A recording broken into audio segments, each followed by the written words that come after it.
নবী সাল্লাল্লাহু আলাইহি ওয়াসাল্লাম বলতেছেন যে আমাদের কাছে অনেক সময় মনে হয় না যে কাফেরদেরকে আল্লাহ কেন দিচ্ছেন এত কিছু। দুনিয়াতে আল্লাহ তো কাফেরদের অনেক দিচ্ছেন, শান মান সম্পদ কত কিছু দিচ্ছেন, সামরিক শক্তি সাম্রাজ্য, এত কিছু আল্লাহ তাদের কেন দিচ্ছেন আমাদের কাছে মনে হয় না অনেক সময়। নবী সাল্লাল্লাহু আলাইহি ওয়াসাল্লাম উত্তর দিচ্ছেন, উনি বলছেন দুনিয়ার মর্যাদা যদি আল্লাহর কাছে একটা মশার দানার সমান হইতো তাহলে আল্লাহ কাফেরকে এক ফোঁটা পানি দিতেন না।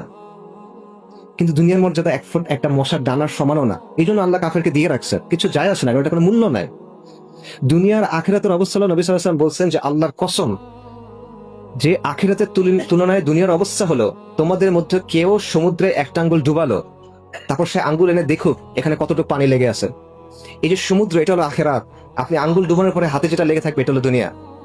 এই হলো দুনিয়ার অবস্থা। কিন্তু আমরা এই দুনিয়ার পিছনে ছুটতেছি, আমার হায়াতুদ দুনিয়া ইল্লা মাতাউল গুরুর।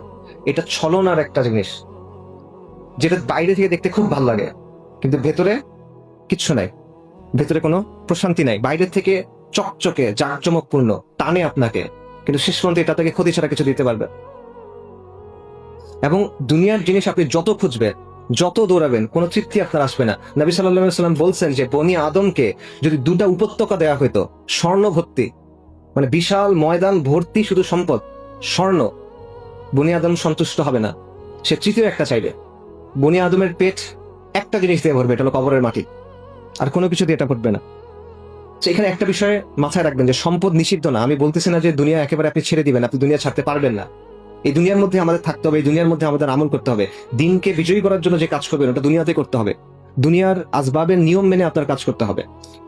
মুসলিমদের স্বার্থে আপনি যখন কাজ করবেন সেটাও দুনিয়াতে করতে হবে, কিন্তু দুনিয়া যেন আপনার অন্তরের ভিতরে না ঢুকে। সম্পদ হারাম না যদি আপনি এটা হালাল ভাবে উপার্জন করেন, যদি আপনি এটা সঠিকভাবে খরচ করেন, যদি এটি আপনি দ্বীন ইসলামের জন্য খরচ করেন, যদি আপনি যখন প্রয়োজন হয় নিজের সম্পদ আল্লাহর জন্য দিয়ে দেওয়ার জন্য প্রস্তুত থাকেন, এবং যদি আপনি দিনের জন্য বেশি খরচ করেন আর নিজের নফসের জন্য কম খরচ করেন। কিন্তু এটা মাথায় রাখা যে এই ভারসাম্য রাখা অত্যন্ত কঠিন। সালাফুস সালিহিন থেকে কথা আছে যে ওনারা বলতেন যে সব গুনার শেকড় কি? সব গুনার শেকড় হলো দুনিয়ার প্রতি ভালোবাসা। আরেকটা কথা ওনারা বলতেন, সেটা হলো যেই ব্যক্তি, ইমাম আহমদ এটা আনছেন কিতাবুজ জুহুদে, যে যেই ব্যক্তি দুনিয়াকে প্রাধান্য দিবে সে তার আখিরাতকে ক্ষতিগ্রস্ত করবে। যে দুনিয়াকে গুরুত্ব দিবে সে আখিরাতকে ক্ষতিগ্রস্ত করবে, আর যে আখিরাতকে গুরুত্ব দিবে অবশ্যই সে তার দুনিয়াকে কিছুটা হলেও ক্ষতিগ্রস্ত করবে। তাই যে জিনিসটা চিরস্থায়ী তোমরা সেটাকে প্রাধান্য দাও। এটা বাস্তবতা। আমাদের মধ্যে একটা ধারণা আছে যে ঠিক আছে আমরা দিন দুনিয়া এমন ভাবে ব্যালেন্স করে ফেলবো যাতে আমার দুনিয়াটা একটা কাফেরের দুনিয়ার মতো সুন্দর হবে। এটা হবে না, এটা সম্ভব না। নবী সাল্লাল্লাহু আলাইহি ওয়াসাল্লামের হাদিস আছে যে